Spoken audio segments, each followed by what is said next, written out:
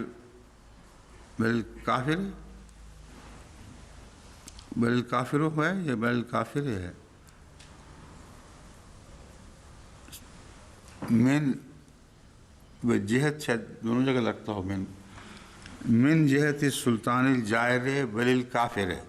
اچھا، سلطان خواہ جائر ہو خواہ کافر ہو، دونوں صورتوں میں لمن وثق من نفسہ بالقیام بالحق، یعنی اس آیت سے استدلال کیا گیا ہے کہ ظالم بلکہ کافر بادشاہ کی طرف سے عہدوں کا قبول کرنا اس شخص کے لیے جائز ہے جو اپنی جان پر اعتبار رکھتا ہے کہ وہ حق کو قائم رکھ سکے گا۔ اب یہ جو عہدوں کا قبول کرنا، یہ ایک بہت اہمیت رکھنے والا معاملہ ہے۔ انگریزی حکومت ہو یا غیر انگریزی حکومت ہو، آج کی ہو یا گزشتہ زمانوں کی حکومت ہو، حکومت کی طرف سے مسلمانوں کو جو عہدہ ملتا ہے وہ ان کے لیے جائز ہے، اور مسلمان حکومتوں کی طرف سے غیروں کو جو عہدہ ملتا ہے وہ ان کے لیے جائز ہے۔ یہ دستور ملک ہے، اس کا مذہب سے کوئی تعلق نہیں۔ یاد رکھنا چاہیے کہ حق کے قیام سے یہ مطلب نہیں کہ وہ اپنی شریعت کو چلا سکے، کیونکہ جیسا کہ حضرت یوسف کے بھائی کے معاملے سے ظاہر ہے، کافر کی ملازمت کے لیے یہ شرط نہیں کہ مومن اپنا ذاتی خیال چلا سکے، اور ساری زندگی حضرت یوسف نے اسی طرح غیر کے قانون کی تابع زندگی بسر فرمائی۔ کافر کی ملازمت کی یہ شرط نہیں کہ مومن اپنا ذاتی خیال چلا سکے، بس حق کی حفاظت سے یہی مراد ہے کہ ظلم کی باتوں میں ساتھ شامل نہ ہو جائے۔ بس حضرت یوسف کے معاملے سے بھی ظاہر ہے کہ خواہ گورنمنٹ کا کافر ہی کیوں نہ ہو، اس کی وفاداری ضروری ہے۔ اب یہ عنوان ہے حکومت کی اطاعت کا حکم احادیث کی روح سے۔ جب ہم رسول کریم صلی اللہ علیہ وسلم کے کلام کو دیکھتے ہیں تو وہاں بھی حکومت کی اطاعت کا خاص حکم پاتے ہیں۔ آپ فرماتے ہیں علیک السمع والطاعۃ فی عسرک و یسرک و منشطک و مکرہک و امرات و اثرت علیک، یعنی تم پر واجب ہے کہ حکم ماننا اور اطاعت کرنی، تنگی میں، کشائش میں، خوشی میں، ناراضگی میں، اور اس وقت بھی جب تمہارے حقوق تلف کیے جاتے ہیں۔ اب یہ جنہوں نے یہ پانی بھیجا تھا ان کا بھی حق ہے، کبھی کبھی انگلی لگا دی جائے، ہیں وہ بیچارے دیکھتے ہوں گے کیا فائدہ ہوا۔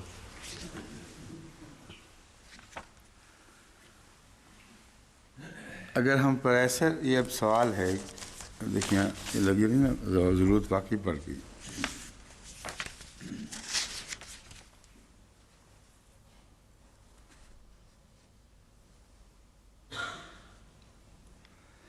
اسی طرح روایت ہے، کہا جاتا ہے کہ آپ سے صحابہ نے دریافت کیا کہ یا نبی اللہ ارأیت ان قامت علینا امراء یسألون حقهم ویمنعون حقنا فما تأمرنا فأعرض عنہ ثم سألہ، أعرض عنہ ثم سألہ۔ اب یہ جو لفظ أعرض عنہ ہے یہ بہت ہی ایک اہم نقطہ ہے، جس کے متعلق میں پہلے بھی بیان کر چکا، پھر بعض لوگوں نے نہ سنا ہو تو ان کو بھی سامنے رکھوں گا۔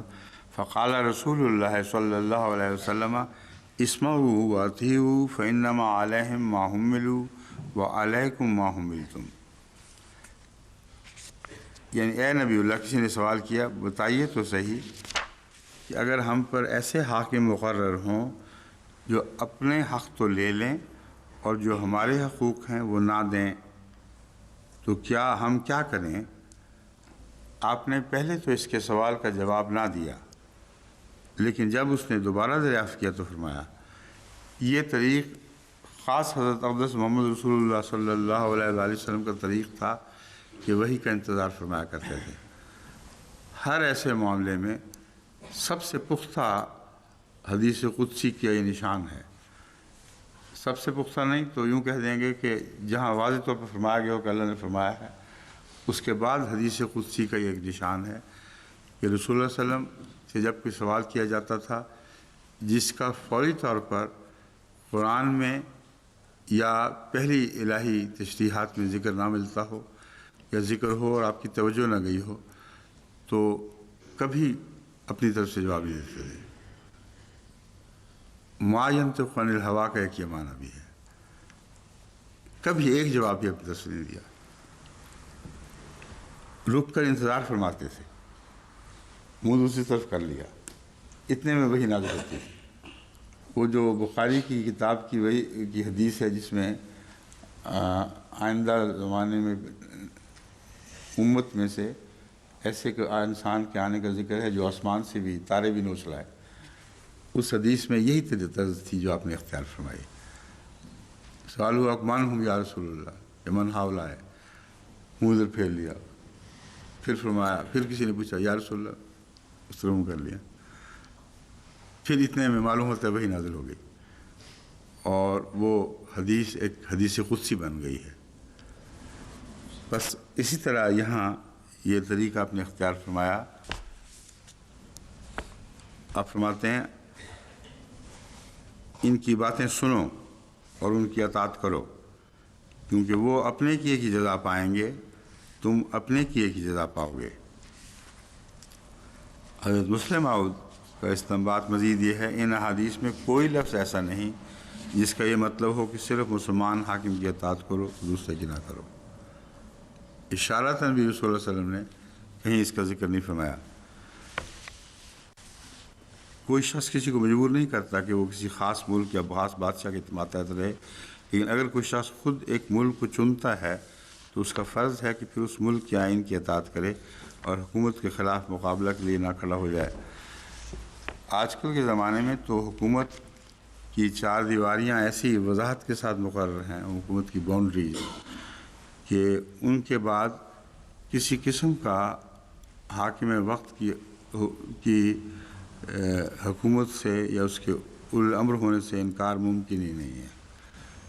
جہاں بھی آپ جائیں گے کسی بادشاہت میں داخل ہوں گے۔ حالانکہ پرانے زمانے میں ایسے علاقے بھی ہوا کرتے تھے جو بادشاہتوں سے آزاد ہوتے تھے، نو مینز لینڈ ہوتی تھی، جیسا کہ مکے سے جو رسول اللہ صلی اللہ علیہ وسلم کی ہجرت کے بعد جن مسلمانوں کو آپ نے عہد شکنی سے بچنے کی خاطر مدینے آنے کی اجازت نہیں دی، انہوں نے رستے میں صحرا میں ایسی جگہ بنا لی جن پر کسی کی حکومت نہیں تھی اور اپنی زمین بنا لی۔ بعد میں اسلامی فتوحات میں انہوں نے بہت اہم کردار ادا کیا۔ بس آج کے زمانے میں تو یہ ممکن ہی نہیں ہے، جہاں بھی بھاگ کے جائیں گے وہاں کوئی نہ کوئی حکومت موجود ہوگی اور آپ کا اس حکومت میں داخل ہونے کے ساتھ یہ ایک لازمی عہد ہوگا جو آپ کو باندھنا پڑے گا، خواہ بظاہر منہ سے اقرار کریں نہ کریں، لیکن آپ کو اجازت مل ہی نہیں سکتی کسی حکومت میں جانے کی جب تک یہ عہد داخل نہ ہو کہ تم ہماری اطاعت کرو گے۔ رسول الامر منکم تو سب مولوی کر رہے ہیں، نکال کے دکھاؤ کوئی مولوی، پاکستان کے مولوی یہاں آئے ہوئے ہیں، کوئی ہے جو انگریز حکومت کا انکار کرے کہ اولی الامر نہیں؟ مجال نہیں کسی کی انکار کرے۔ کون سے ملا جرمنی جاتے ہیں یا بیلجیم جاتے ہیں جو اولی الامر کی یہ معنی کرتے ہیں جو ہم پر ٹھوسنے کی کوشش کر رہے ہیں لیکن خود وہ معنی کر سکتے ہی نہیں۔ اگر آج یہ اولی الامر کے مسلمان ہونے کا اعلان کر دیں اور ساری حکومتوں کو پاکستان مطلع کر دے کہ یہ صرف مسلمان حاکم کی اطاعت کریں گے، غیر مسلم کی نہیں کریں گے، تو سب کے پاسپورٹ ضبط یا ویزا ختم، ساری دنیا کو ملا کی مصیبت سے نجات مل جائے گی۔ تو اس رمضان میں یہ بھی آزما کے دیکھیں، یعنی خدا نے طاقت نہیں دی ان کو کہ حضرت مسیح علیہ السلام کے فیصلے کے خلاف کوئی اور ترجمہ کر سکیں اس آیت کا۔ یہ اولی الامر ہے، یعنی حضرت مسیح موعود اولی الامر ہیں کہ جو بات کہہ دی وہی پتھر کی لکیر ہو گئی، اور ان کی عملی زندگی اس کے خلاف کسی قسم کا اظہار ناراضگی کرنے کی بھی طاقت نہیں رکھتی۔ یعنی غلط کہنا تو درکنار، اظہار ناراضگی بھی کہیں نہیں کر سکتے۔ یہاں کہیں کسی مولوی نے اگر کہا ہو کہ یہ غیر مسلم حکومت ہے، ہم نہیں مانیں گے، تو مجھے اطلاع کریں، فوراً ان کی یہاں کی حکومت اس کو ملک بدل کر دے گی۔ تو اولی الامر وہ ہوتا ہے جو اس کی بات، یعنی روحانی اولی الامر وہ ہوتا ہے جس کا امر عملاً چھا کر ثابت کر دیتا ہے کہ یہ الہی امر عطا ہوا ہے۔ اس کی ایک دوسری مثال میں یہ دیا کرتا ہوں کہ فرمایا یہ حکم سن کے جو بھی لڑائی کو جائے گا وہ دشمنوں سے سخت ہزیمت اٹھائے گا۔ اب جہاد کے خلاف تو یہ ہمارے متعلق کہتے رہتے ہیں کہ ہم نعوذ باللہ من ذالک جہاد کے منکر ہیں، اور کہتے ہیں مسیح موعود نے حکم دیا ہے۔ یہ کون ہوتا ہے حکم؟ قرآن میں حکم جاری ہے، مگر اس حکم کو ٹال کے نہیں دکھا سکتے۔ آج بھی وہی بات ہے، یہ حکم سن کے جو بھی لڑائی کو جائے گا، جہاں جہاں یہ اٹھیں گے غیر مسلم کے خلاف جہاد کے نام پر تلوار اٹھائیں گے، اور انگریز ہوں یا غیر انگریز ہوں، مغربی طاقتوں کے خلاف جہاں بھی تلوار اٹھائیں گے ضرور ہزیمت اٹھائیں گے۔ اس قانون کو بدل کے تو دکھائیں، کسی ایک جگہ بدل کے دکھا دیں، ہرگز بدل نہیں سکتے، کیونکہ یہ فیصلہ اولی الامر نے کیا ہے اللہ کے منشا کے مطابق۔ یہ فیصلہ اولی الامر نے کیا ہے حضرت صلی اللہ علیہ وآلہ وسلم کی پیشگوئی کے مطابق، جس پیشگوئی میں تھا یضع الحرب۔ بس جو حکم ہے یہ بھی تو دیکھیں چلا کہاں سے ہے، کہاں سے جاری ہوا اور کس رستے سے پہنچا ہے۔ محمد رسول اللہ کے رستے سے پہنچا ہے۔ اب اس حکم کو توڑ کے تو دکھائیں گے۔ یہ اولی الامر ہے، اصل بادشاہ روحانی امور کا اور دنیاوی امور کا بھی، جو اللہ سے حکم لیتا ہے اور محمد رسول اللہ کی فرمودات کو آگے جاری کرتا ہے۔ اس کے خلاف ان کے پاس کچھ بھی نہیں ہے، کچھ نہیں کر سکتے۔ ابھی بورڈ کے مترتب قانون نوٹ ہیں، اس کی ضرورت ہی کوئی نہیں، حضرت مسلم موت کی اصولات کے بعد یہ بالکل واضح ہو جاتا ہے۔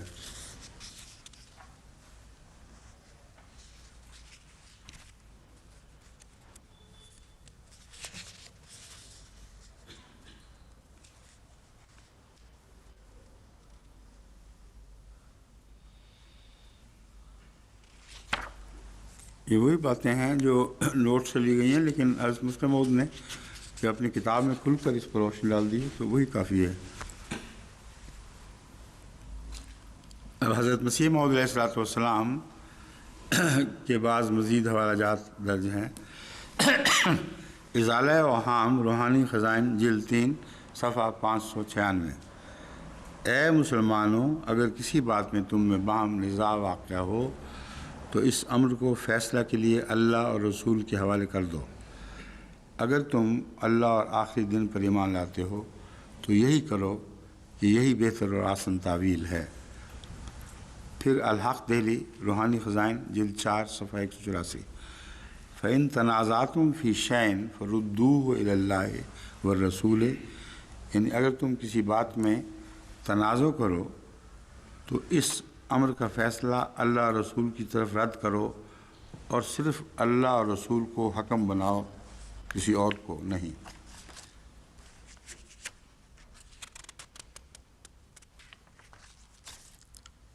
یہ جو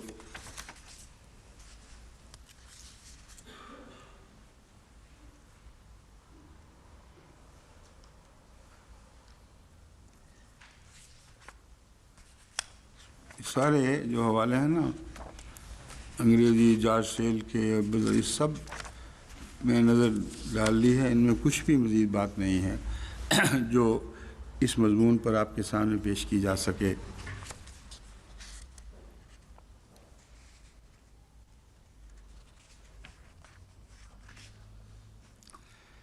اسباب نزول میں بیضاوی کی ایک روایت ہے، ایک منافق کا ایک یہودی سے جھگڑا ہو گیا تھا، اس پر یہ آیت نازل ہوئی ہے۔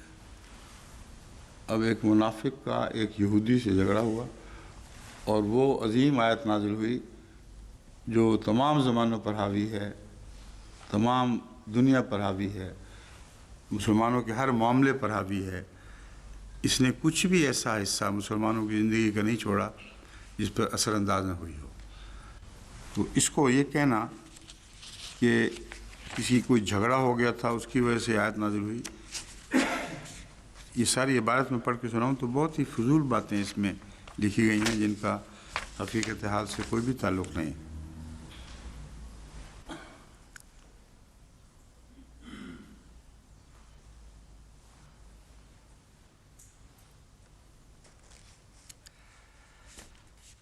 اب شاہ عبد القادر وہ شخص تھا جو مسلمانوں سے عیسائی ہو گیا تھا، اور ویری جو مفسر لکھنے والا ہے نا امریکن، اس کا یہ خاص استاد تھا یا مرید تھا، یہ دونوں ایک ہی چیز کے دو نام تھے۔ اس کو اس بات کی سمجھ آ گئی ہے کہ یہ آیت ان معنوں میں استعمال نہیں ہو سکتی جو دوسرے ملا کرتے ہیں۔ وہ خود بھی ایک بہت بڑا ملا تھا شاہ عبد القادر۔ یہ صاحب لکھتے ہیں، اے ایمان والو، حکم مانو اللہ کا اور حکم مانو رسول کا اور جو اختیار والے ہیں تم میں سے۔ مسلمان کی کوئی شرط نہیں، بالکل درست ترجمہ کیا اس نے۔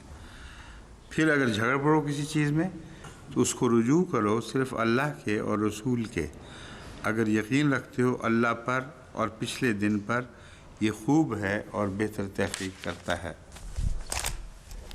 اس تعلق میں جو بنیادی بات ہے وہ شاید آپ پر یہ ابھی کھلی نہ ہو کہ جھگڑا چل کیوں رہا ہے۔ اصل میں حضرت امام مہدی کے متعلق سارے جھگڑے کی بنیاد ہے۔ یہ کہتے ہیں منکم کا ترجمہ اگر یہ کیا جائے تم میں سے، تو اس سے بعض دوسری احادیث پر بڑا نمایاں اثر پڑتا ہے، تم میں سے ہی ایک ہو۔ چنانچہ حضرت مسیح موعود علیہ السلام نے اس بحث کو امام مہدی کے حوالے سے ایک الگ حدیث کے ساتھ اٹھایا ہے، اور ان دونوں کو آپس میں باندھنا ضروری ہے۔ حدیث ہے فَأَمَّكُم مِّنكُم، اور وہ امامت کرائے تمہاری منکم، جبکہ وہ تم ہی میں سے ہو۔ حضرت مسیح موعود علیہ السلام فرماتے ہیں کہ یہاں منکم سے مراد وہ نہیں ہے جو پہلا منکم تھا، بلکہ امکم منکم کا سے مراد یہ ہے کہ تم ہی میں سے ہو اور تمہاری امامت کرائے۔ اور ایک لمبی بحث اٹھائی ہے اس پر، جس سے پتہ چلتا ہے کہ یہاں منکم سے مراد امام مہدی تم ہی میں سے ہو، ایک ہے معاملہ، امام مہدی ہو، وہ امکم منکم، اور تم میں سے کوئی شخص امامت کرا رہا ہو۔ یہ اس وضاحت کے ساتھ اس معاملے کو سمجھیں، وَإِمَامُكُم مِّنكُم اور أَمَّكُم وَأَمَّكُم مِّنكُم، یہ دو الگ الگ باتیں ہیں۔ تمہارا امام تم ہی میں سے ہوگا، ایک معنی یہ ہے یعنی وہ مسلمان ہوگا، دوسرا ہے وہ امام ہوگا وَأَمَّكُم مِّنكُم، اور تم میں سے کوئی شخص امامت کرائے گا۔ یعنی امام تو وہ ہوگا لیکن نماز کی امامت کے لیے ایک اور شخص آگے کیا جائے گا۔ یہ وہ حدیث ہے جس کی روح سے حضرت مسیح موعود علیہ السلام کا دستور تھا کہ کسی اور کو امام کے طور پر کھڑا کر دیا کرتے تھے۔ یعنی روحانی امام امام مہدی آپ ہی تھے، و امکم منکم میں تمہارے میں سے کوئی اس کی امامت کرائے، یہ معنی لیا کرتے تھے۔ اور اس پہلو سے رسول اللہ صلی اللہ علیہ وسلم کے کسی حکم کی باریک سے باریک تشریح کو بھی نظر انداز نہیں فرمایا کرتے تھے۔ اور بعض لوگ یہ اعتراض کرتے ہیں کہ امام ہو کر خدا نے امام مقرر کیا، دوسرے کے پیچھے کوئی نماز پڑھتے ہو، لیکن یہ حدیث اس کا جواب ہے کہ امام ہو کر دوسروں کے پیچھے نماز پڑھنا جائز ہے۔ وہ امکم منکم میں رسول مسیح موعود نے جب یہ طریقہ اختیار کر لیا تو آئندہ کے لیے سب کے لیے جائز قرار دے دیا گویا کہ۔ چنانچہ جرمنی میں جب ظہر عصر کی نمازیں مجھے جمع کر کے اور قصر کرنی پڑتی تھیں تو بعض جگہ ایسا وقت آتا تھا کہ بھاری اکثریت شامل ہونے والوں کی مسافر نہیں ہوتی تھی اور میں اکیلا یا چند میرے ساتھ مسافر، تو طبیعت پہ بڑا بوجھ پڑتا تھا کہ ہم تو قصر کر کے بیٹھ گئے اور سارے کے سارے پیچھے نمازیں پڑھ رہے ہیں۔ تو اس وقت مجھے یہ حدیث یاد آئی اور رسول مسیح علیہ السلام کے یہ طریق، اور اس نے میری مدد کی۔ میں نے اعلان کیا کہ اب امکم منکم کے وہ معنی ہوں گے، تمہارا روحانی امام چاہے میں ہی ہوں، مگر مسیح موعود سے بڑا روحانی امام تو تم میں کوئی نہیں آ سکتا۔ اگر حضرت مسیح موعود کے علیہ الصلوۃ والسلام کے لیے جائز تھا اور جائز تھا کہ دوسرا امام آپ کی امامت نماز میں امامت کرائے، تو میرے لیے بدرجہ اولا جائز ہے کہ کوئی اور امام آ گیا ہے۔ چنانچہ میں نے مقرر کر دیے تھے بعض دوسرے امام کہ وہ آگے بڑھ کے امامت کرائیں، اور بعضوں نے اس کو اپنا حق بنا لیا تھا، پھر میں ان کو ہٹا دیا۔ میں نے کہا جو لوکل امام ہے وہ امامت کرائے گا، یعنی کہ مرکزی امام میرے ساتھ ساتھ بھاگی پھر رہا ہے ہر جگہ، اور وہ کہتا ہے کہ مجھ پہ فرض نہیں ہے کہ میں عادی کروں، اس لیے وہ سلسلہ بھی میں نے بند کر دیا تھا۔ تو آئندہ بھی اگر یہ ہو تو لوگ سمجھ لیں اس بات کو کہ اس کے پیچھے حضرت مسیح علیہ السلام کا ایک فعل ہے۔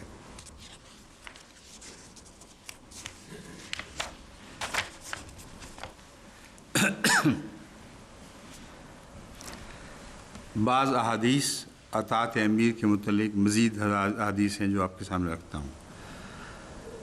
مسلم کتاب الامارت ہے، باب وجوب طاعت الامراء فی غیر معصیت و تحریمها فی المعصیت۔ حضرت ابو ہریرہ رضی اللہ تعالیٰ عنہ سے مروی ہے، یہ حدیث مسلم کتاب الامارت سے لی گئی ہے کہ آن حضرت صلی اللہ علیہ وآلہ وسلم نے فرمایا، جس نے میری اطاعت کی اس نے اللہ کی اطاعت کی، اور جس نے میری نافرمانی کی اس نے اللہ کی نافرمانی کی۔ جس نے میرے امیر کی اطاعت کی اس نے میری اطاعت کی، اور جس نے میرے امیر کی نافرمانی کی اس نے میری نافرمانی کی۔ یہ معاملہ اولو الامر منکم جو عام استعمال ہے اس سے الگ ہے۔ یہاں روحانی امیر کی بات ہو رہی ہے جس کو اللہ نے امیر مقرر فرمایا ہو۔ اگر کسی کو اللہ نے امیر مقرر فرمایا ہو تو اس کے نیچے جو چھوٹے عہدیدار ہیں ان کی اطاعت بھی فرض ہو جاتی ہے۔ اطیعوا اللہ و اطیعوا الرسول و اولی الامر منکم کا ایک یہ معنی بھی ہے کہ وہ امیر جو اللہ کے حکم سے تم پر قائم کیا جائے، یعنی حضرت اقدس محمد رسول اللہ صلی اللہ علیہ وآلہ وسلم کی سند اس کو حاصل ہو، ایسے امیر کے متعلق فرمایا جس نے میرے امیر کی اطاعت کی اس نے میری اطاعت کی، جس نے میرے امیر کی نافرمانی کی اس نے میری نافرمانی کی۔ بس بہت سے لوگ یہ جھگڑا لے بیٹھتے ہیں کہ ہم نے تو مقامی عہدیدار صدر کی نافرمانی کی ہے، اور ہماری یہ مراد نہیں کہ آپ کی بھی نافرمانی ہے جماعت کی ہے، وہ غلط کہتے ہیں۔ یہ حدیث ان کا منہ بند کرنے کے لیے کافی ہے۔ اگر مقامی صدر ہو یا جو بھی چھوٹے سے چھوٹا عہدہ تمہارے نزدیک ہو، اگر اسے خدا تعالیٰ کے قائم کردہ نظام کے تابع ایک صاحب امر نے مقرر کیا ہے تو ہر شخص کا فرض ہے کہ اس کی اطاعت کرے، اور نہیں کرے گا تو یہ سلسلہ دور تک نکلے گا۔ یعنی اس کی نافرمانی آخر خلیفہ وقت کی نافرمانی، اور خلیفہ وقت کی نافرمانی حضرت مسیح موعود علیہ السلام جو صاحب امر ہیں اس زمانے میں آپ کی نافرمانی ہوگی، اور آپ اگر صاحب امر ہیں تو محمد رسول اللہ کے تابع صاحب امر ہیں، آپ کی حدیث اور پیشگوئیوں کے مطابق صاحب امر ہیں، تو بات بہت دور تک پہنچے گی، آخر وہیں تان ٹوٹے گی جہاں ٹوٹنی چاہیے۔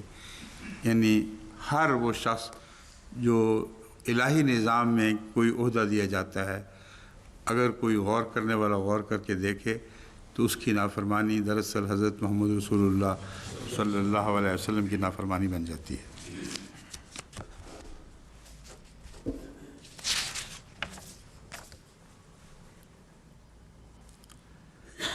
ایک اور موقع پر یہ بخاری کتاب الاحکام باب السمع والطاعۃ للامام ما لم تکن معصیہ، یہ یہاں سے لی گئی ہے۔ عن عبداللہ رضی اللہ تعالیٰ عنہ عن النبی صلی اللہ علیہ وسلم قال السمع والطاعۃ علی المرء المسلم فیما احب او کرہ ما لم یؤمر بمعصیۃ فاذا امر بمعصیۃ فلا سمع ولا طاعہ۔ اب یہ حدیث بھی بعض دفعہ بہت پیچیدگیاں پیدا کر سکتی ہے اگر دماغ پیچیدہ ہو اور اس حدیث کے مطلب کو واضح نہ سمجھے۔ ابھی میں نے آپ سے کہا ہے کہ اگر کوئی چھوٹے سے چھوٹا عہدیدار بھی حکم دیتا ہے تو آپ کو ماننا پڑے گا، لیکن اگر کوئی یہ کہہ دے کہ اس نے معصیت کو حکم دیا تھا اس لیے میں نہیں مانا اور یہ حدیث کر دے تو سارا بنا بنایا نظام کا تار پود بکھر جائے گا۔ یعنی معصیت کا فیصلہ کرنا یہ بھی امیر کا کام ہے، اور اس معاملے کو امیر کو لوٹانا چاہیے کہ مجھے معلوم ہوتا ہے کہ یہ معصیت ہے، واقعتاً ہے یا نہیں یہ فیصلہ کرنے کا میں مجاز نہیں، مگر کچھ تھوڑے سے تأمل کا مجھے اختیار دیا جائے کہ جب تک میں معاملے کو اوپر پہنچا کر معلوم نہ کر لوں کہ معصیت تھی کہ نہیں اس وقت تک میں رکا رہوں۔ یہ بہت عمدہ موقف ہے، اور اس موقف کو اختیار کر کے ہم نے بعض افریقن ممالک کے دیرینہ جھگڑوں کو حل کر لیا جہاں یہی سوال اٹھا کرتا تھا کہ اگر امیر خلاف شرع فیصلہ دے تو ہم کیا کریں۔ خلاف شرع فیصلہ ہوتا ہی نہیں تھا، یہ بہانہ تھا لوگوں کا، ہم سمجھتے ہیں یہ خلاف شرع ہے، اور سمجھو میں اتنا اختلاف تھا کہ سارے نظام کی تار پود بکھر جاتی تھی اگر اس کو اصول کو اپنا لیں۔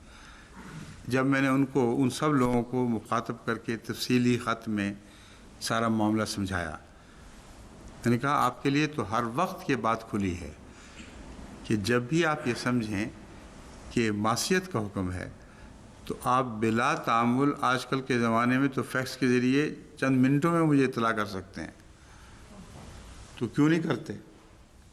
وہاں جو اڑ کے بیٹھ جاتے ہیں مجھے اطلاع کر دیا کریں اور میں جواباً آپ کو بتا دوں گا کہ یہ فیصلہ آپ کا درست ہے یا امیر کا درست ہے۔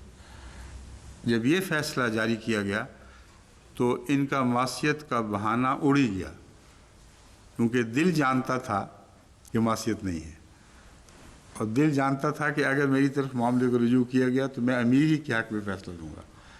اچانک سارا فساد بیٹھ گیا۔ اب شاذ کے طور پر کہیں ہوتا ہے، ورنہ بالکل اٹھتا ہی نہیں، کیونکہ انسان کے دل اپنے حال کو خود بہتر جانتا ہے، خواہ کتنے ہی بہانے پیش کرے وہ اپنی حقیقت حال کو خوب سمجھتا ہے اور جانتا ہے کہ یہ نفس کے بہانے ہیں اور حقیقت حال سے اس کا کوئی تعلق نہیں۔ بہرحال یہ حدیث ہے، حضرت عبداللہ رضی اللہ تعالیٰ عنہ حضرت صلی اللہ علیہ وسلم سے روایت کرتے ہیں کہ آپ نے فرمایا کہ جب تک معصیت کا حکم نہیں ملتا ایک مسلمان کے لیے صرف سننا اور اطاعت کرنا لازم ہے، خواہ اس حکم کو پسند کرے یا ناپسند کرے، اور جب اسے معصیت کا حکم دیا جائے تو کوئی سماعت اور اطاعت نہیں ہے۔ بس ایسے معاملات میں جہاں بعض دفعہ غلطی سے بعض عہدیدار شریعت میں دخل انداز، شریعت کو نہ سمجھنے کے نتیجے میں ایک حکم جاری کر دیتے ہیں جو شریعت کے خلاف ہوتا ہے، وہاں بلا استثناء ہمیشہ ان کو آخر معزول کرنا پڑتا ہے، اور جو شخص رکے ہیں ان کی حوصلہ افزائی کرنی پڑتی ہے، لیکن وہ از خود نہیں رکتے، وہ فوری طور پر معاملہ میری طرف بھجوا دیتے ہیں اور کوئی عملی دقت پیش نہیں آتی۔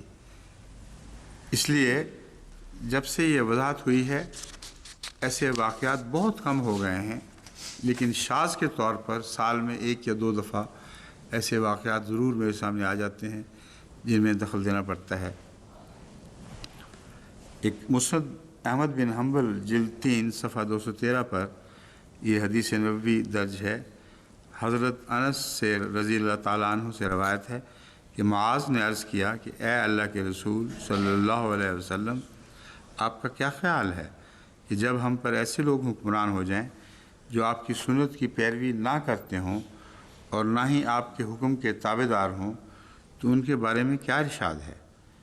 اس پر رسول اللہ صلی اللہ علیہ وسلم نے فرمایا کہ ایسے شخص کی کوئی اطاعت نہیں جو اللہ عز و جل کی اطاعت نہیں کرتا۔ اب اس حدیث کے الفاظ پر گہری نظر سے غور ضروری ہے۔ حضرت انس سے روایت ہے، معاذ نے یہ عرض کیا کہ جب ہم پر ایسے لوگ حکمران ہو جائیں تو ہرگز رسول اللہ صلی اللہ علیہ وسلم کے قائم کردہ عمرہ مراد نہیں ہے، بالکل کھلی بات ہے۔ اور ایسے حکمرانوں کی پیشگوئی خود رسول اللہ صلی اللہ علیہ وسلم نے فرمائی تھی کہ ایسے ظالم حکمران آ جائیں گے جو شریعت کے خلاف اپنی دھونس جمائیں گے اور خدا کے دین کی کوئی پرواہ نہیں کریں گے۔ ایسی صورت میں جن دینی معاملات میں وہ دخل دیں گے، اگر تم ان کا انکار کرو تو رسول اللہ صلی اللہ علیہ وسلم فرماتے ہیں میں تمہیں اس سے آزاد کرتا ہوں کہ ان کی اطاعت کرو۔ بس امیر محمد رسول اللہ صلی اللہ علیہ وسلم ہی ہیں، اور آپ خود ایسے حکمرانوں کی اطاعت سے امت کو آزاد کر رہے ہیں۔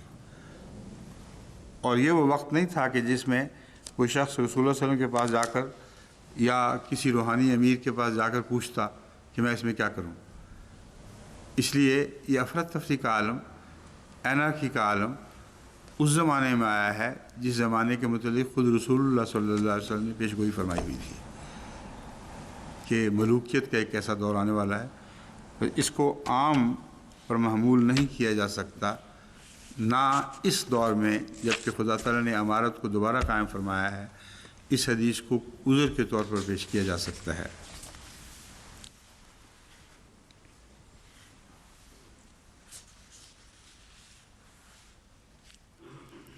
اب یہ بات خوب کھل گئی ہے، جس بات میں حدیث ہے دو منصور سے لی گئی ہے، یہ تو روایت تو کمزور صحیح، مگر چونکہ میں نے اپنا اصول بنا رکھا ہے کہ اگر بات پختہ ہو اور رسول اللہ صلی اللہ علیہ وسلم کی طرف منسوب ہو سکتی ہو تو ہمیں ضرور اس کو قبول کرنا چاہیے، خواہ وہ 1300 سال کے بعد حدیث ظاہر ہوئی ہو۔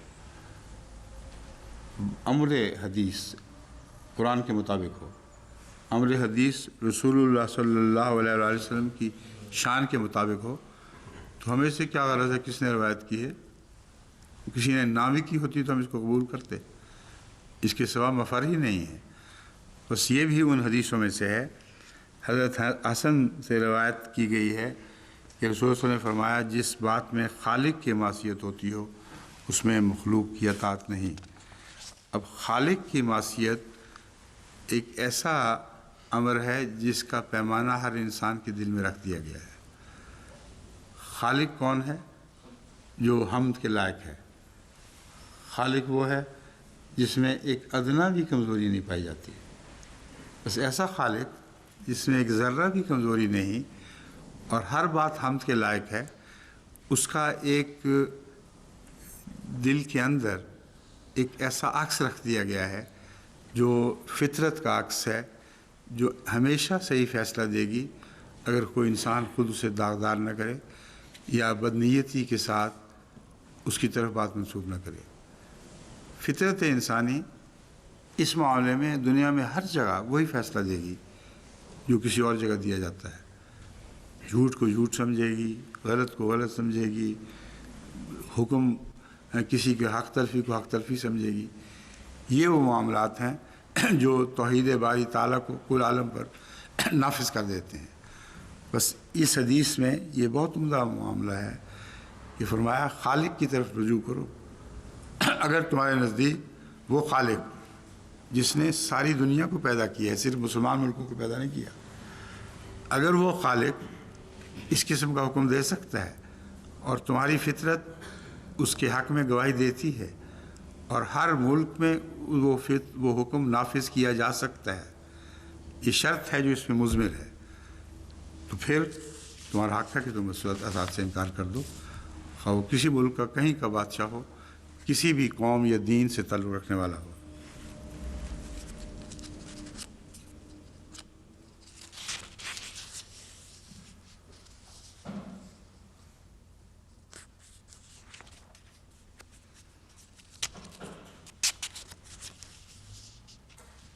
اب ایک حضرت علی رضی اللہ تعالیٰ عنہ کی روایت بھی ہے، شاید شیعوں کو یہ قبول ہو.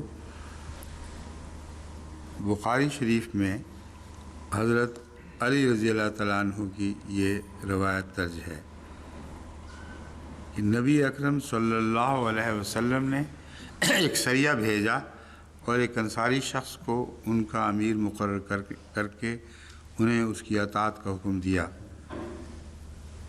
اس کو ان پر کسی وجہ سے غصہ آ گیا. یہ میں پہلے بیان نہیں کر چکا؟ آگ جلاؤ، اس میں چھلانگیں لگا دو،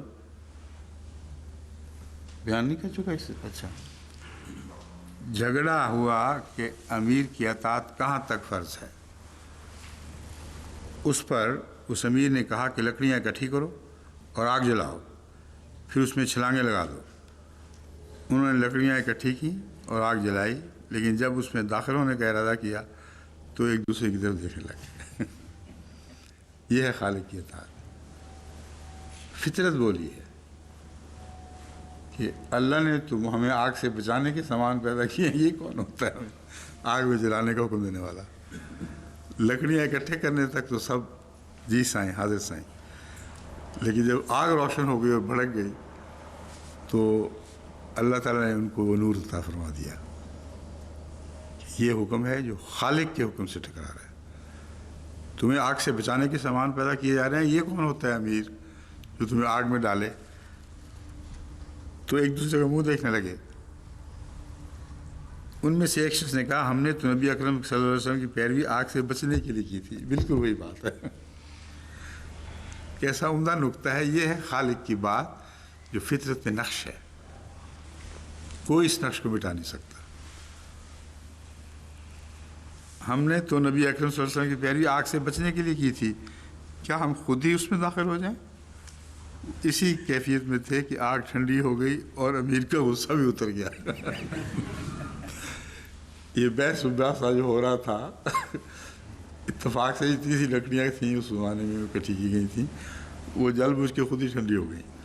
جس کا مطلب 3-4 گھنٹے تو لگے ہوں گے اس بحث مباحثے میں. اور اس عرصے میں امیر صاحب کا غصہ بھی ٹھنڈا ہو گیا. جب نبی اکرم صلی اللہ علیہ وسلم کے حضور اس واقعہ کا ذکر کیا گیا تو آپ نے فرمایا کہ اگر وہ اس آگ میں داخل ہو جاتے تو پھر کبھی اس میں سے نہ نکلتے. یعنی معصیت جو خدا کی معصیت ہے وہ اتنی کھل جاتی ہے کہ اس کے بعد کوئی شخص بہانہ بنائے کہ مجھے امیر نے حکم دیا تھا، اس کا کوئی عذر قبول نہیں کیا جائے گا. اب یہ روایت حضرت علی رضی اللہ تعالیٰ عنہ کی. اولی الامر کس کو کہہ رہے ہیں؟ ایک قافلے کے امیر کو. اور شیعہ کہتے ہیں وہ خود اولی الامر تھے. تو یہ میں نے اسی لیے کہا تھا کہ یہ روایت تو شیعہ مانیں گے نا کم سے کم. یہ حضرت علی کا فیصلہ ہے، ان کی روایت ہے، بخاری میں درج ہے، اور اس حدیث سے میرے علم کے مطابق کبھی کسی شیعہ نے انکار نہیں کیا. اور یہ ثابت کر رہی ہے کہ اولی الامر کون ہوتا ہے اور اللہ کا حکم سب پر غالب ہے. اور جب اللہ کا حکم غالب ہو تو دکھائی دیتا ہے صاف، اس میں کسی اشتباہ کا سوال ہی پیدا نہیں ہوتا. مسلم کتاب الامارہ سے ایک اور حدیث اسی تعلق میں یوں درج ہے.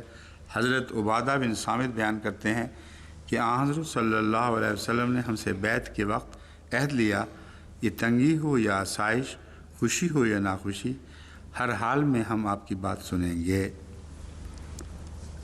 حضرت سے ہم نے یہ عہد کیا، اہل بیت کے وقت یہ عہد کیا، اور اطاعت اور فرما برداری کریں گے، خواہ ہم پر دوسروں کو ترجیح دی جائے، نیز ہم ان لوگوں سے جو کام کے اہل اور صاحب اقتدار ہیں مقابلہ نہیں کریں گے، سوائے اس کے کہ ہم کھلا کھلا کفر دیکھیں اور ہمارے پاس اللہ تعالیٰ کی طرف سے کوئی برہان آ جائے کہ حکام غلطی پر ہیں۔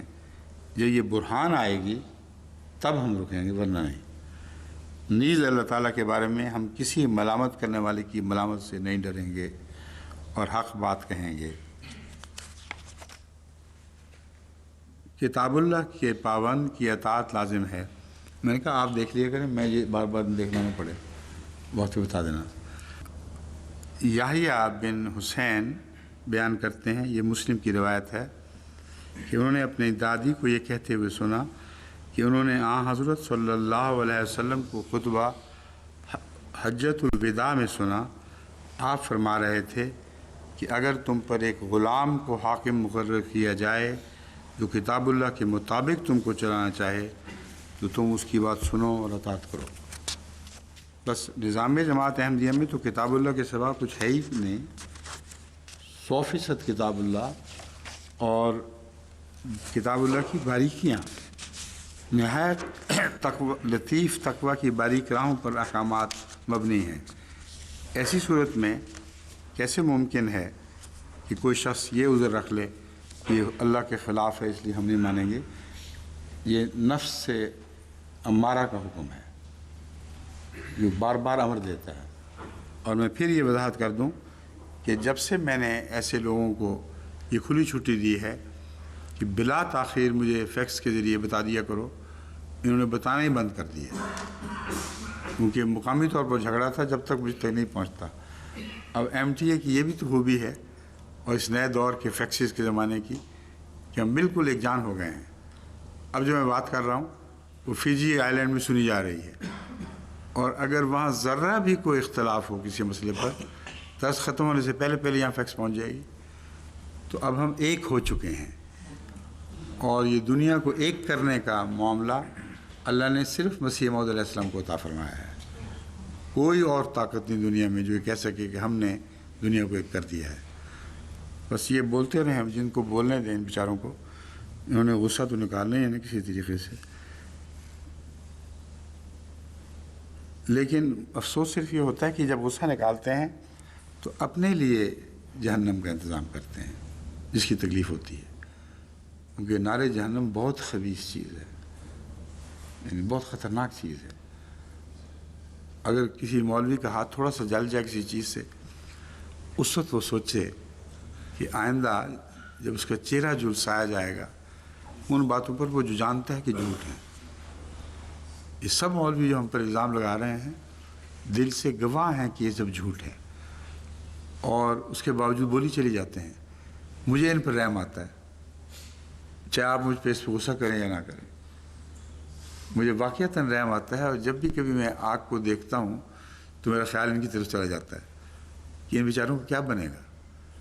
بس اگرچہ دعا ہماری یہی ہے کہ ان کو ٹکڑے کر دے، ان کے بڑوں کو، شریروں کو سزا دے دے، مگر مجبوری کی بات ہے۔ یہ ہرگز میں ہمارا دل نہیں چاہتا کہ یہ اس حالت پر مریں۔ صرف ان کو دعا پہنچے گی جو لوگوں کے لیے جہنم بھڑکانے کا انتظام کرتے جاتے ہیں اور کھلی چھٹی ملی ہوئی ہے ان کو۔ بس اس خاطر کہ یہ دائرہ کم ہو جائے، بجائے اس کے کروڑوں ان کی وجہ سے سزا پائیں، یہ چند اگر انہوں نے فیصلہ کر ہی رکھا ہے، اور قرآن سے پتہ چلتا ہے کہ بعض لوگوں نے یہ فیصلہ کیا ہوتا ہے، انہیں ضرور جہنم کا منہ دیکھنا ہے، تو ان کے لیے ہماری مجبوری ہے، اس میں ہم بے اختیار ہیں۔ مگر یاد رکھیں اس مجبوری میں بھی رحم کا عنصر شامل ہونا چاہیے، اور میں ہمیشہ اس عنصر کو اپنے دل میں غالب دیکھتا ہوں۔ غلطی سے لگ گیا۔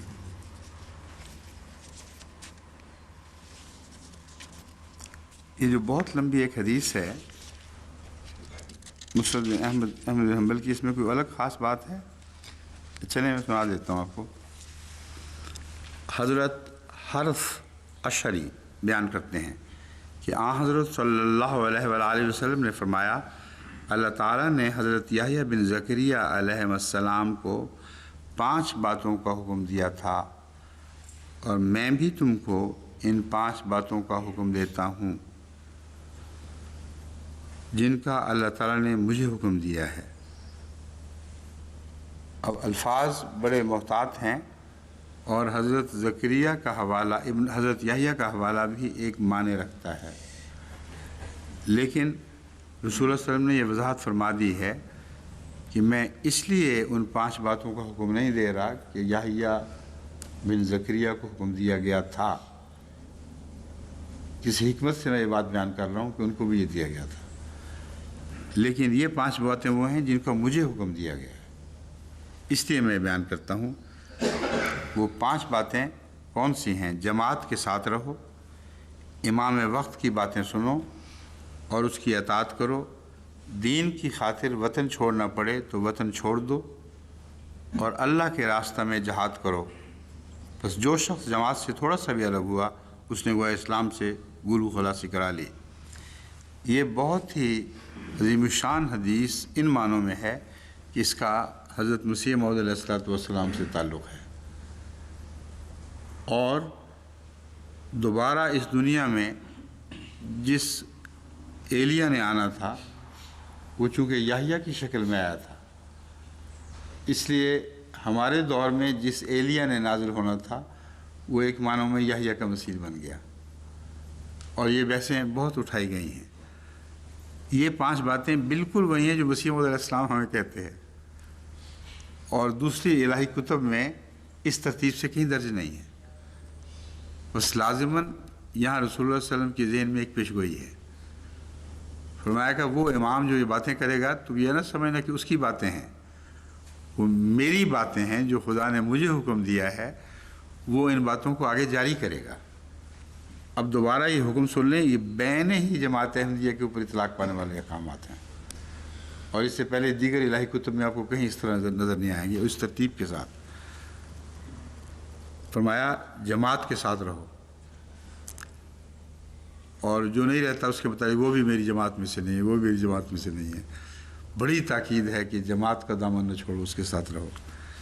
امام وقت کی باتیں سنو، بڑی تاکید فرمائی آپ نے کہ میرے بعد وہ قدرت ثانیہ آئے گی اور وہ وقت کی امام ہوگی، اس وقت اس کی بات سننی پڑے گی، لازماً اطاعت کرنی ہوگی۔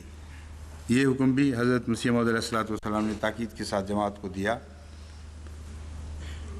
اور اس کی اطاعت کرو، امام وقت کی باتیں سنو اور اس کی اطاعت کرو۔ اب یہ سنیے، دین کی خاطر وطن چھوڑنا پڑے تو وطن چھوڑنا۔ اب بتائیں کھل گیا کہ نہیں معاملہ؟ بالکل روز روشن کی طرح واضح ہو گیا۔ آج صرف ہماری ایک جماعت ہے جس کو دین کی خاطر وطن چھوڑنا پڑتا ہے، اور رسول اللہ صلی اللہ علیہ وسلم نے اس زمانے میں یہ پیشگوئی فرما دی تھی کہ ایسا ہوگا۔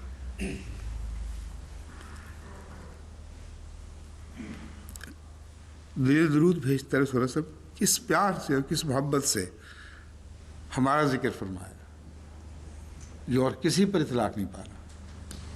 سب دنیا میں ایک ہم ہی تو ہیں جو اس شخوم کے مصداق ٹھہرتے ہیں۔ دین کی خاطر وطن چھوڑنا پڑے تو وطن چھوڑ دو، اور اللہ کے راستے میں جہاد کرو۔ بس جو شخص جماعت سے تھوڑا سا بھی الگ ہوا، اس نے گویا اسلام سے گلو خلاصی کرا دی۔ دین کی خاطر الگ ہو اور جہاد کرو۔ اب بتائیں تلوار کے جہاد کا کون سا موقع رہ گیا باقی؟ دین کی خاطر وطن چھوڑو اور جہاد کرو۔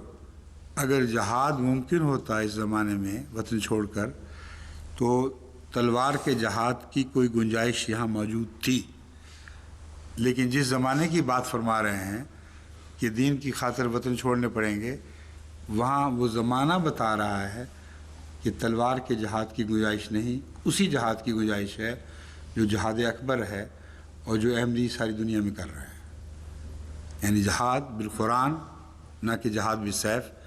جہاد بالقرآن ہی ہے جو اولیت رکھتا ہے، اور جہاد بالسیف ایک ثانوی جہاد ہے، جیسے پانی نہ ہو تو تیمم کر لیا جاتا ہے، مگر تیمم بھی فرض ہے جب پانی نہ ہو۔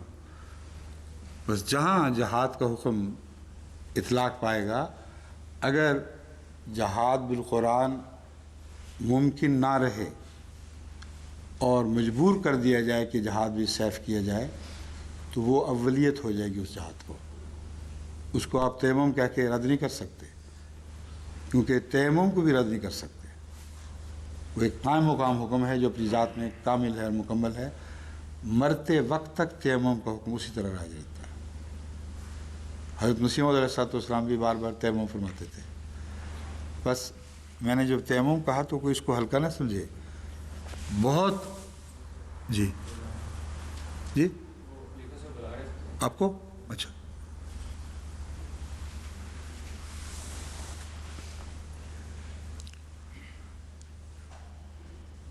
بیمار زیادہ ہو گیا، اس کی خبر لائیں ہیں؟ کیا بیمار ہے کوئی باہر؟ ہاں جائیں جائیں، شوق سے جائیں۔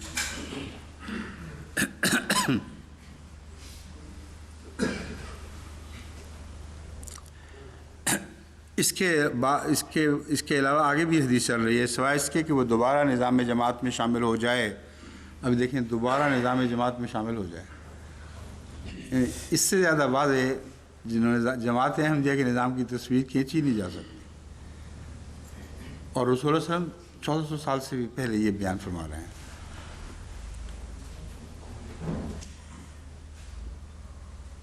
اور جو شخص جاہلیت کی باتوں کی طرف بلاتا ہے وہ جہنم کا ایندھن ہے۔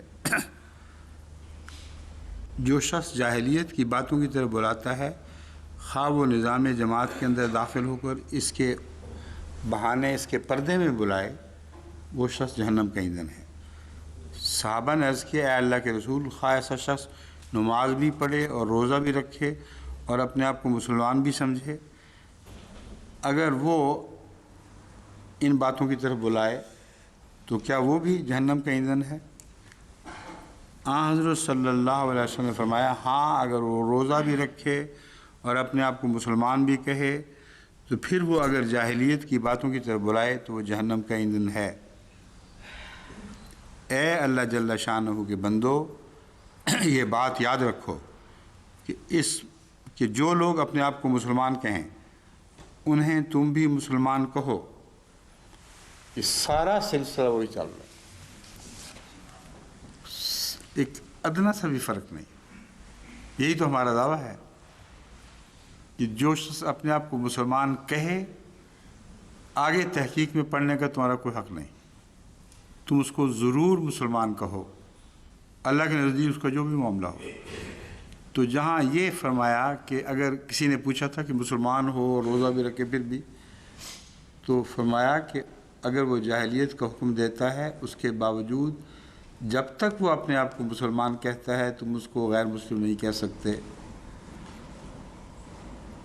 بہت ہی عظیم الشان حدیث ہے، اتنی تفصیل میں گئی ہے کہ اس زمانے کے سوا کسی اور زمانے پہ اطلاق پا ہی نہیں سکتی۔ یہی تو جھگڑا چل رہا ہے۔ ہم کہتے ہیں، ہم اپنے آپ کو مسلمان کہتے ہیں، تم سمجھو نہ سمجھو، لیکن تمہیں ہمیں مسلمان کہنے کا جو حق ہے وہ حق چھیننے کا کوئی حق نہیں، اور تمہیں لازماً ہمیں مسلمان کہنا پڑے گا جب تک ہم اپنے آپ کو مسلمان کہتے ہیں۔ رسول اللہ صلی اللہ علیہ وسلم فرماتے، اس لیے ہم نے دیکھا محاورے میں غیر احمدی مسلمان، غیر مسلم ہم باقی سب قوموں کے لیے محاورہ استعمال کرتے ہیں، لیکن غیر احمدیوں کے لیے ہمیشہ غیر احمدی مسلمان کہتے ہیں، حالانکہ جانتے ہیں کہ انہوں نے وقت کے امام کا انکار کر دیا ہے، اور بعض ان میں سے ایسے شریر ہیں کہ مسلمان کہلا سکتے ہی نہیں، جو خود خدا بن بیٹھے، وہ مسلمان کیسے رہ گیا؟ لیکن جب تک وہ منہ سے اپنے آپ کو مسلمان کہتے رہیں گے، احمدی بھی ہمیشہ ان کے اس حق کو تسلیم کریں گے اور ان کو غیر احمدی مسلمان کہیں گے، غیر مسلم نہیں کہیں گے۔ یہی ہمارا طریق ہے۔ فرمایا، جو لوگ اپنے آپ کو مسلمان کہیں انہیں تم بھی مسلمان کہو، کیونکہ اللہ تعالیٰ نے اس امت کا نام مسلمان اور مومن رکھا ہے، یعنی خدا تعالیٰ نے جو لوگ میری طرف منسوب ہو چکے ان کا نام مسلمان رکھ دیا ہے، اس لیے ان کا یہ حق تم کبھی نہیں لے سکتے، اور یہ وہ حق ہے جو آن حضرت صلی اللہ علیہ وآلہ وسلم نے بھی کبھی نہیں چھینا۔ خدا فرما رہا ہے قرآن کریم میں کہ یہ لوگ ایسے ہیں جن کے سینوں میں ایمان نے جھانک کر بھی نہیں دیکھا، جو جھوٹے اقرار کرتے ہیں، جو کہتے ہیں کہ تو رسول اللہ ہے، تو اللہ گواہی دیتا ہے کہ یہ جھوٹ بول رہے ہیں باوجود اس کے کہ تو رسول اللہ ہے، لیکن ان کو مسلمان کہنے کا حق اسی طرح جاری رہے گا۔ تو نے یہ حق نہیں چھیننا، جو حق رسول اللہ نہ چھینے صلی اللہ علیہ وسلم، جن کو خدا بتائے، جو دلوں کی باتوں کا واقف ہے، جن کے دل میں اسلام نہیں ہے، وہ حق یہ ملانے اپنا بیٹھیں اور خدا بن کر دلوں کی باتیں کریں، اور اگر وہ سچی بھی ہوں ان کی باتیں تو خدا سے بڑھ کر سچی تو نہیں ہو سکتی۔ اللہ تعالیٰ رسول صلی اللہ علیہ وسلم کو فرما رہا ہے کہ یہ سچی بات ہے کہ ان کے دل میں کوئی ایمان نہیں، لیکن غیر مسلم نہیں کہنا جب تک یہ اپنے آپ کو مسلمان۔